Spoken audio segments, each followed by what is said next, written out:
अस्सलाम वालेकुम, क्या हाल चाल है आप सबकी। उम्मीद करती हूँ आप लोग बिल्कुल खैर खैरियत से होंगे, ठीक ठाक होंगे।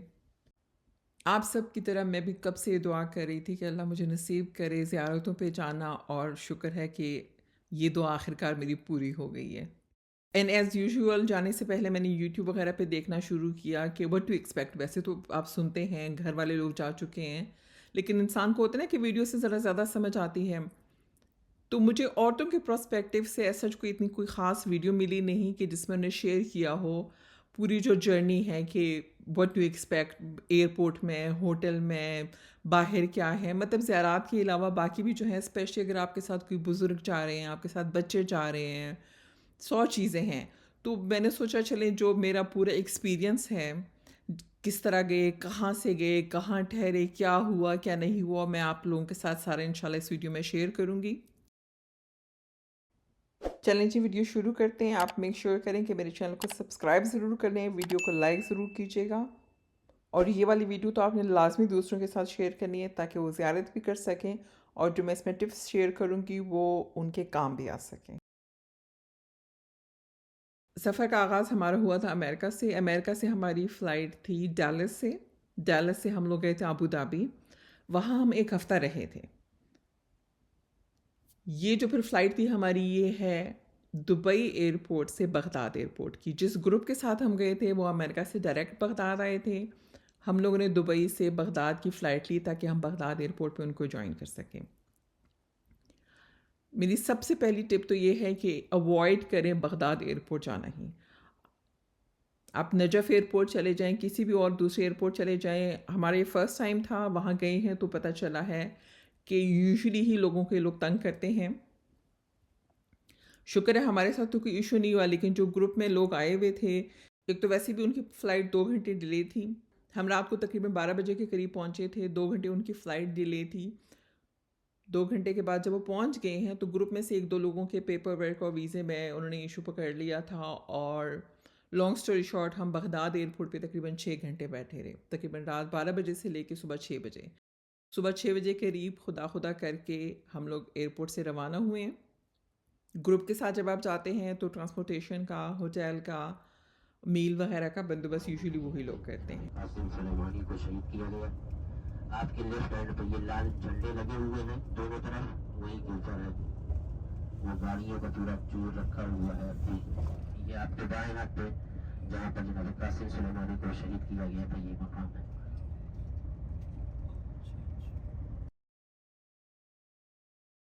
ये हम होटल पहुंच गए हैं, चेक इन हो रहा है। वो आपसे पासपोर्ट आपके सारे ले लेते हैं, पासपोर्ट आपको यहाँ पे जमा कराने पड़ते हैं। और सबसे पहला शहर जहाँ हम पहुँचे हैं, काज़मैन।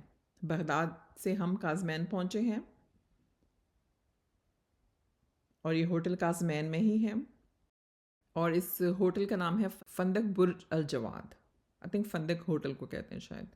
ग्रुप के साथ एक मौलाना साहब भी होते हैं जो वहीं के रहने वाले हैं, और वो आपको गाइड करते हैं, बताते हैं कि ये किन का मज़ार है और यहाँ पे क्या पढ़ना चाहिए, क्या करना चाहिए। जर्नली तो यही है कि 2 रकत नमाज ही होती है।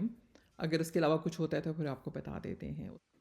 कमरा ठीक था इस होटल में, एज़ लॉन्ग एज़ के साफ़ हो और आप रात को सो सकें। That's all we need. क्योंकि सारी बातें आप किसी मकसद, आप किसी फैंसी वेकेशन पे नहीं आए हुए, लेकिन आप आए हुए हैं तो आप चाहते हैं कि आप ज़्यारत नहीं कर सकें, आप सेहत में रहें, आप थोड़ा सा रेस्टेड भी हो। स्पेशली जो लोग यहाँ इतनी दूर से जाते हैं तो जेट लैग भी हुआ होता है इतना ज़्यादा कि उसमें आई डोंट थिंक ये कोई नखरे वाली बात है, लेकिन ह्यूमन नीड है कि एक साफ सुकून से सोने के लिए एक जगह मिल जाए इंसान को। तो ये वो इसमें था। और ये होटल उसी गली में था जिसमें इमाम मूसा काज़म अलैहिस्सलाम और इमाम मोहम्मद तकी अलैहिस्सलाम का रोज़ा है।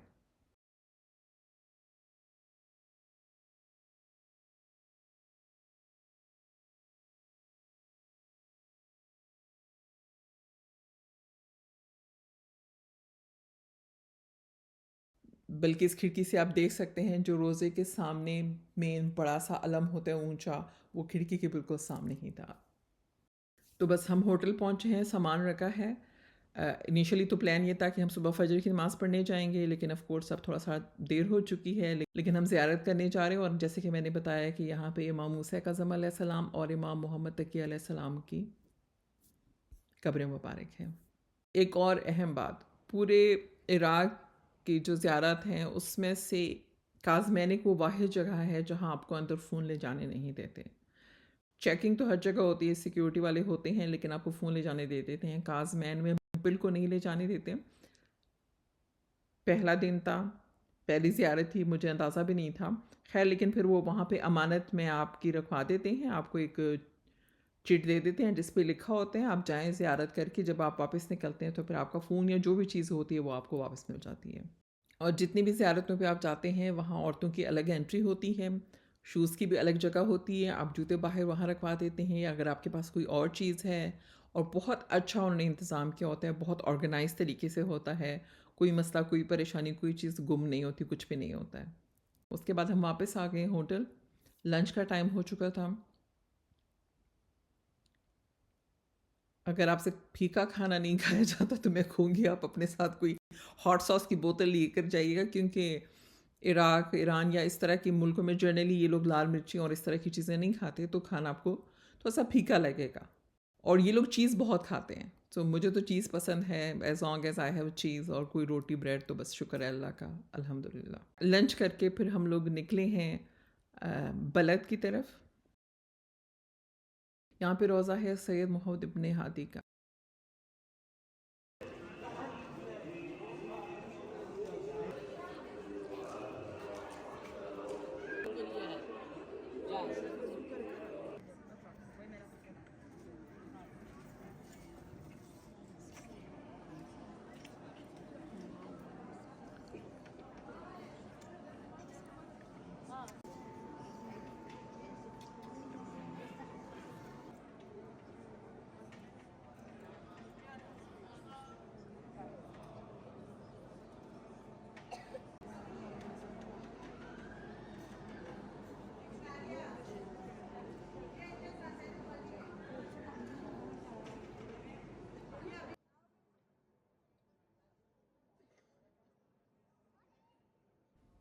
और जब हम यहाँ से निकल रहे थे तो मुझे पता चला कि औलाद के लिए बहुत यहाँ पे कहा जाता है कि अगर जिनके बच्चे ना हों उनकी दुआएं बहुत कबूल होती हैं। यहाँ पे लोग मन्नत मांगते हैं, वहाँ बाहर बकरे और दुम्बे जो हैं उसकी फिर आप कुर्बानी कर सकते हैं अगर आपकी मन्नत पूरी हुई है। हम रात को गए थे, मुझे नज़र तो नहीं है लेकिन ये मुझे सुनने को मिला है। हमारी पूरी जो इराक़ की ज़ियारत हैं वो 1 हफ़्ते में हमने करनी है। 1 हफ़्ते में जब आपने पूरी सारी ज़ियारत करनी हो तो फिर आपके पास ज़्यादा वक्त नहीं होता, बस आप जाते हैं, आप ज़ियारत करते हैं, आप सलाम करते हैं, आप नमाज़ पढ़ते हैं और फिर निकलते हैं, दूसरी तरफ जाते हैं। तो आई थिंक दूसरी टिप मेरी ये होगी कि कोशिश करें कि तकरीबन 2-1 हफ़्ते हों। 1 हफ़्ते में हो तो गया था, लेकिन एक तशनगी सी आपको रह जाती है कि थोड़ा-सा और टाइम मिल जाता, थोड़ी देर बैठ जाते, थोड़ा-सा। हफ़्ते में पॉसिबल है, लेकिन 2 हफ़्ते ज़रा ज़्यादा सुकून के साथ इंसान कर सकता है।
इसके बाद फिर हम वहाँ से गए सामरा।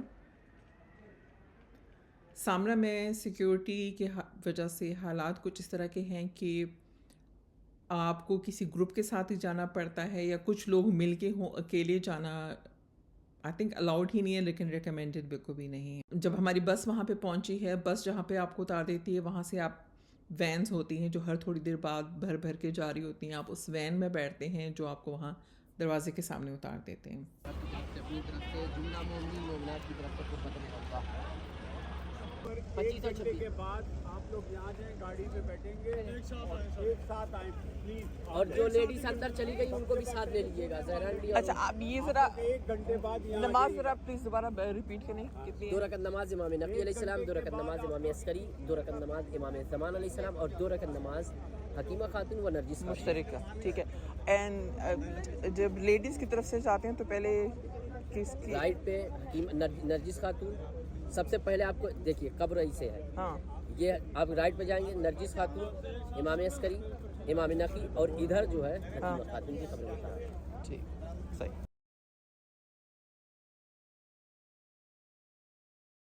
चूँकि जिस भी रोज़े पे जाएँ तो आदमी और औरतें अलग ही होती हैं। जो मौलाना साहब हैं वो आदमियों की तरफ चले जाते हैं, तो इससे मैं मेक श्योर करती थी कि मैंने सही सुना है, नाम जो उन्हें बताए या नमाज़ बताई है, क्योंकि फिर क्योंकि हमारे साथ फिर कोई गाइड करने वाला नहीं होता था। चूँकि फ़र्स्ट टाइम है तो आपको अंदाज़ा नहीं होता और आप मेक श्योर करना चाह रहे होते हैं कि सब सही तरीके से हो जाए इंशाल्लाह आपसे।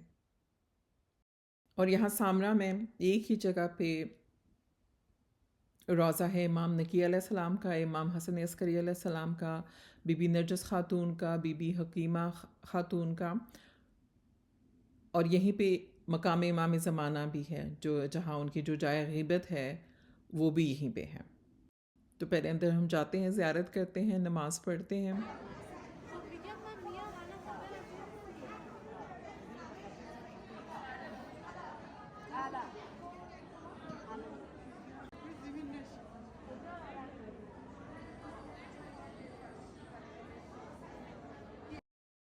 जो लोकल लोग हैं वो अरबी ज़बान में बात करते हैं। उनके बाद सबसे ज़्यादा जो लोग मुझे नज़र आए हैं वो ईरानी लोग थे जो कि फ़ारसी में बात करते हैं। ना हमें अरबी समझ आती है, ना ही फ़ारसी समझ आती है।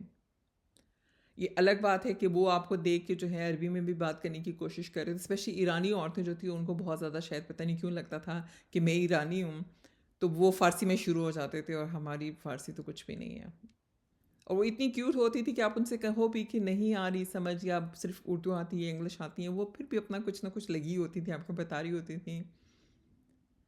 बहुत एक प्यार और मोहब्बत का जो है ना माहौल आपको हर जगह मिलता है। लोग बहुत प्यार करते हैं, इज़्ज़त करते हैं।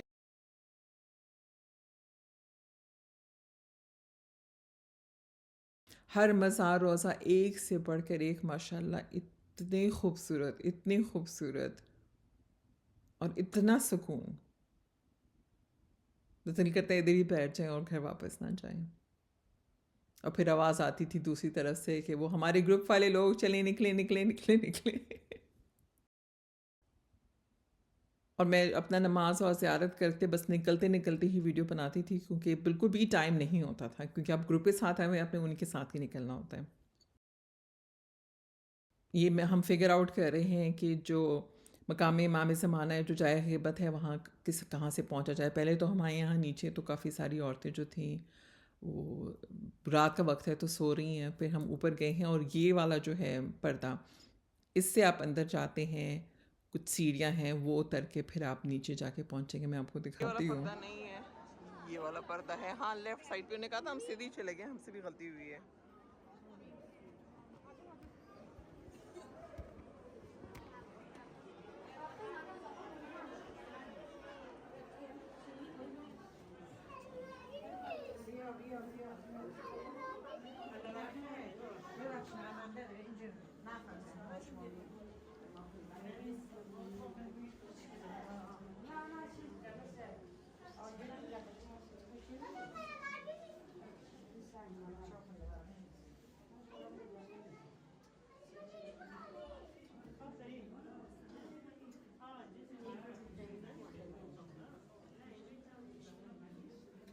बहन साथ है। चलो मैं आहिस्ता आहिस्ता ना ये वीडियो बनाती जा रही, इधर ही सामने ही हूँ।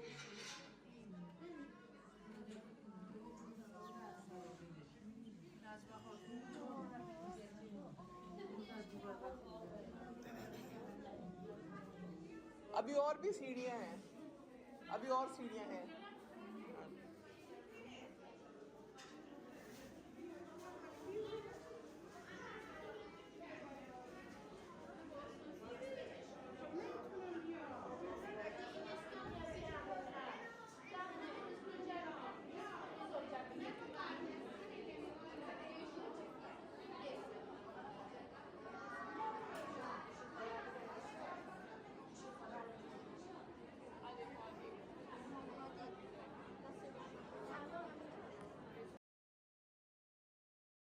फर्स्ट टाइम के लिए मैं रेकमेंड करूँगी कि इंसान ग्रुप के साथ ही हो, तो थोड़ी आसानी रहती है। Like all you need to do कि आपने यहाँ से टिकट ले लिया और वहाँ पे फिर होटल, ट्रांसपोर्टेशन, कहाँ जाना है, ज़ियारतों का, ये सब कुछ उन्होंने फिर बंदोबस्त किया होता है। लेकिन अब मुझे अंदाज़ा हो गया है कि अगर आप ग्रुप के बगैर भी आना चाहें तो भी आप कर सकते हैं।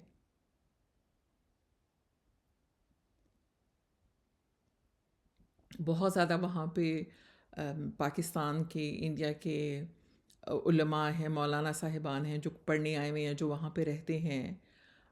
अगर आप अकेले भी गए हैं तो आप उनसे बात कर सकते हैं, वो आपको ज़ियारत भी करवा देंगे। या आप फिर इस वीडियो को सेव कर लीजिएगा और नेक्स्ट टाइम जो है इंशाल्लाह आप ये आपको इंशाल्लाह गाइड करेगा।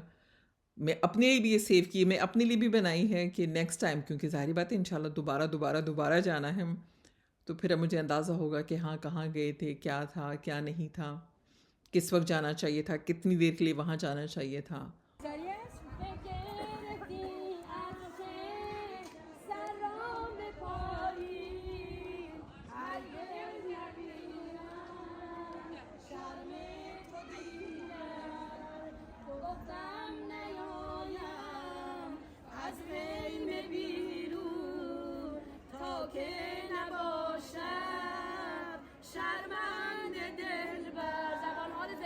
तो ये अभी तक हमारा पहला दिन ही चल रहा है। हम सुबह मतलब रात को 12 बजे एयरपोर्ट पहुँचे थे, सुबह 6 बजे एयरपोर्ट से निकले हैं और उसके बाद से ये दिन जो है उस पहला दिन ही अभी तक चले जा रहा है। मेक श्योर कि आप अपने साथ हम अच्छे वॉक करने वाले जूते लेके जाएं, क्योंकि चलना इंसान को काफ़ी पड़ता है। और आजकल ये रजब का महीना है, सर्दियां हैं, तो सर्दियों के कपड़े, जैकेट, स्वेटर वगैरह भी लेकर जाएं। और अगर नहीं लेके जाते तो जहाँ जाते हैं आपको वहाँ बाज़ार, मार्केट सब चीज़ें मिल भी जाती हैं। अगर कुछ भूल भी गए हैं तो कोई इशू नहीं है, सब कुछ मिल जाता है। लेकिन ऑफ़ कोर्स आप ज़ियारतों पे आए हुए हैं तो आप टाइम बहुत कीमती होता है, आप वो वक्त बाज़ार जाने में और चीज़ें ढूंढने में वेस्ट नहीं करना चाहिए। अब हम होटल वापस आ गए हैं और होटल से एक और चीज़ का भी ख्याल है कि होटल्स में अक्सर व्हील चेयर्स भी अवेलेबल होती हैं और जो रोज़ा है वहाँ पे भी व्हील चेयर अवेलेबल होती है। तो अगर आप चल नहीं सकते तो ये भी एक ऑप्शन होता है जो बहुत ज़्यादा लोग इस्तेमाल कर रहे होते हैं। चलें जी, गुड मॉर्निंग हो गई है, अगली सुबह हो गई है, नाश्ते का वक्त है।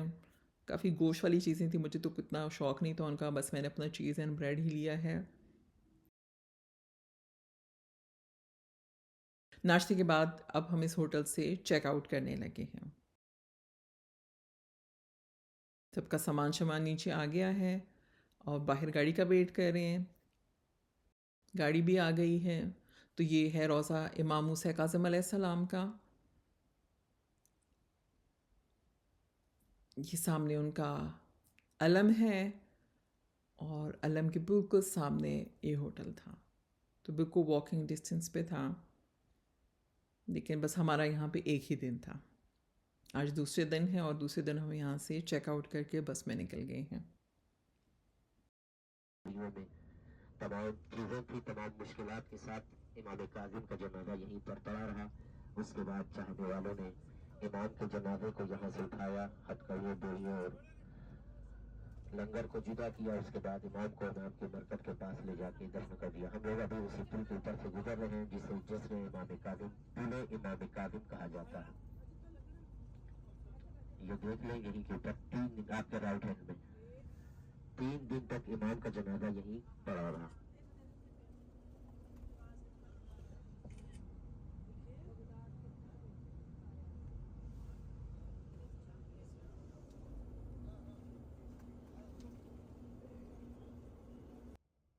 तो बस में भी मौलाना साहब बता रहे होते थे जहाँ से गुज़र रहे हैं, अगर वो कोई तारीख़ी जगह है वहाँ पे कोई ख़ास वाक़या हुआ है, या फिर दुआएं पढ़ रहे होते थे, या कुछ ना कुछ सिलसिला चलता ही रहता था। मौलाना साहब हमारे इंडिया के थे और ग्रुप हमारा शिकागो का ग्रुप था यहाँ से। तो हम करबला की तरफ चल पड़े हैं। रास्ते में हम मुसैयब से होते हुए जाएंगे। मुसैयब में तिफलानी मुस्लिम बिन अकील की कब्र मुबारक हैं।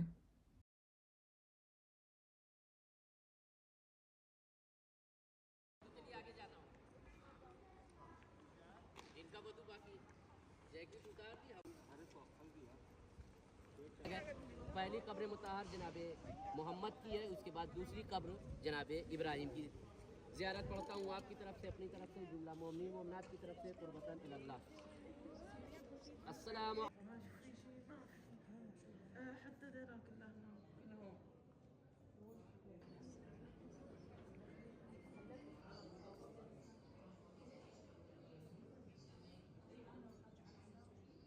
अच्छा, जिस रोज़े पे भी आप जाते हैं वहाँ दरवाज़े के बाहर ही ज़ियारत लिखी होती है। अगर आप अपने साथ बुक नहीं लाएं या फ़ोन भी नहीं है तो वहाँ लिखी हुई आपने वो ज़ियारत पढ़नी है, सलाम करना है और आप अंदर फिर दाखिल हो जाते हैं। आई थिंक ये वीडियो बहुत लंबी हो गई है, तो बाकी के जो पार्ट्स हैं वो मैं दूसरी वीडियो में डालती हूँ। मैंने कोशिश की कि इसमें से कुछ काट भी दूँ, लेकिन मैं ज़्यादा काटना नहीं चाहती क्योंकि मैं चाहती हूँ कि आप इसको पूरा एक्सपीरियंस कर सकें। आप देखें कि कहाँ से होते हुए कहाँ गए हैं और क्या है क्या नहीं है। और ये रजब के महीने में है, आपको ये भी अंदाज़ा हो जाए अगर आप मुहर्रम के अलावा या चेहलम के अलावा अरबईन के अलावा जाते हैं तो व्हाट टू एक्सपेक्ट। तो आप इस वीडियो को लाइक ज़रूर कीजिएगा, कमेंट्स में बताएं आपको एक वीडियो हेल्पफुल लगी है, दुआ में याद रखिएगा और मेरे चैनल को सब्सक्राइब करना ना भूलिएगा और दूसरों के साथ ज़रूर शेयर कीजिएगा। आपको भी सवाब मिलेगा इंशाल्लाह, मुझे भी सवाब मिलेगा। ओके जी, अल्लाह हाफ़िज़।